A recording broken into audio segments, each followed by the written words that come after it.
అమ్మో నాయనా ఒకప్పుడు ఇది గౌరవ సభ కాదు కౌరవ సభ, నేను ముఖ్యమంత్రి అయితేనే వస్తాను లేకుంటే రాని అసెంబ్లీలో కూడా అడుగు పెట్టానని చెప్పి ఫైల్ ఒకటి పట్టుకొని వెనక్కి కూడా తిరిగి చూడకుండా సరా వెళ్ళిపోయాడు చంద్రబాబు నాయుడు గారు.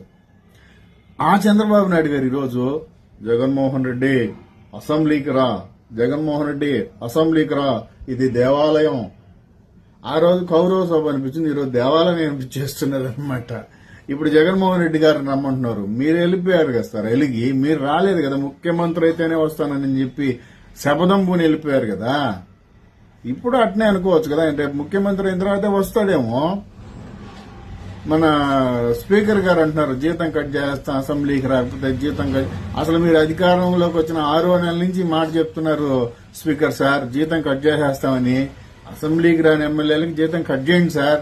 అప్పట్లో చంద్రబాబు నాయుడు గారికి కూడా కట్ చేశారా?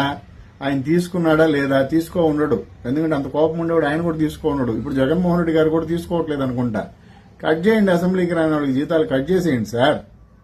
సరే ఇదంతా కాదు కానీ ఇన్ని మాటలు మాట్లాడుతున్నారు, ధైర్యంగా ఒక మాట చెప్పండి.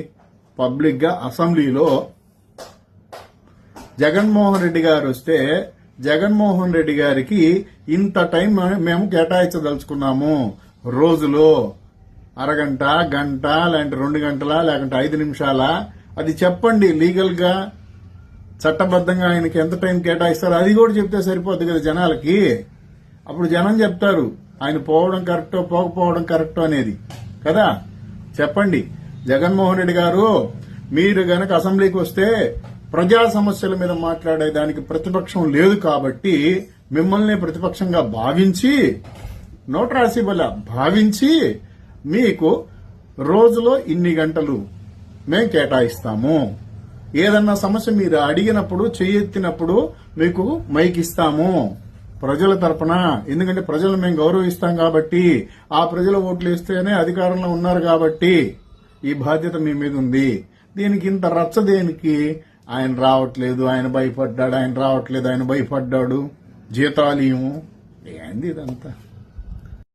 అట్నే ఇంకో మాట కూడా మాట్లాడుతున్నారు, ఈసారి పులివెందులు ఉంటుందో ఉండదో, ఈసారి పులివెందులు ఉంటుందో ఉండదో. పులివెందులు ఏడకి పోద్ది, పులివెందులు అక్కడే ఉంటుంది, మనమే పోతాం అందరం, కొంతమంది ఉండం. పులివెందుల్లో పుట్టినోళ్ళు కూడా మొదట్లో పుట్టినోళ్ళు ఇప్పుడు పులివెందుల్లో లేరు, కుప్పంలో పుట్టినోళ్ళు లేరు, మా అల్లూరులో పుట్టినోళ్ళు కూడా లేరు, చాలా మంది పోయారు అందరూ. పులివెందులు ఆడే ఉంటుంది. ఇప్పుడు జగన్మోహన్ రెడ్డి గారైనా, చంద్రబాబు నాయుడు గారైనా, లోకేష్ గారైనా రాష్ట్ర నాయకులు వాళ్ళు ఎక్కడైనా పోటీ చేసి గెలుస్తారు. అందులో జగన్మోహన్ రెడ్డి గారికి ఎమ్మెల్యే కాకుండా గెలవకుండా అడదారులో మంత్రి పదవులు తెచ్చుకునే అలవాటు కూడా లేదు ఆయనకి. అధికారం ముఖ్యం కాదు, ఎప్పుడో చెప్పాడుగా, ప్రతి ఇంట్లో నేను చచ్చిపోయిన తర్వాత నా ఫోటో మా నాయన పక్కన ఉండడం నాకు ముఖ్యము అని. సరేనా, ఏం దిగులు పడవాకండి మీరు. 2029 ఎలక్షన్స్ లో ఏమి హామీలు ఇవ్వాలి ఇంకా కొత్తగా జనాలకని ఆలోచించండి.